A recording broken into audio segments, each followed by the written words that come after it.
Hello, friends. Did you hear about the new restaurant on the moon? I mean, we're not supposed to go to restaurants, but I just heard about this.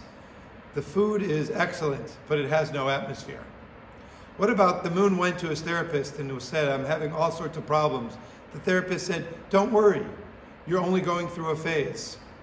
The experts tell us that one of the ways to deal with this pandemic is with humor. So please share your jokes with me in the upcoming weeks.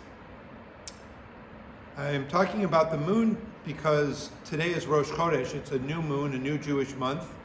And this comes in the Torah as one of the first commandments to the Jewish people. When the Israelites are still in Egypt, God says to Moses and Aaron, look up in the sky and you see this moon? The Jewish people are going to mark time according to the moon. Go out tonight and look up in the sky. It won't be all that exciting. There won't be shooting stars or flying comets. You'll see a tiny little sliver of the moon, and that's the new moon, and it marks a new month on the Jewish calendar. It's the month of Iyyar. Now, the marking time by the moon is great. You can look up at the sky, and you know where you are in the month according to the size of the moon. Every single night it's changing. When it's a full moon, it means we're halfway through the month, and as the moon gets smaller, it means the month is ending. Of course, this is very different than the solar calendar. We can barely look at the sun, and it's unchanging every single day.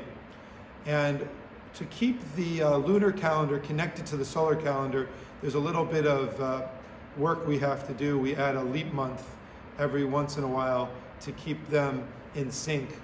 And that's because the Jewish holidays have to fall in set times. Rosh Hashanah, Yom Kippur, and Sukkot have to occur in the fall.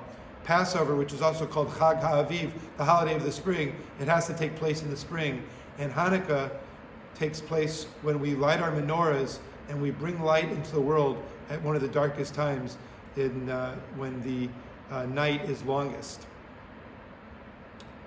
Our sages tell us that it's no coincidence that God asked us to mark time according to the moon, because we can get a lot of strength from looking at the moon. Why is that?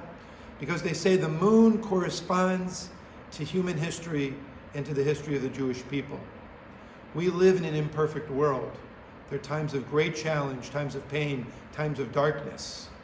But we must keep our faith, because down the road, there'll be times of light and triumph and celebration. Just as the moon gets smaller and disappears, it will reappear and burn bright.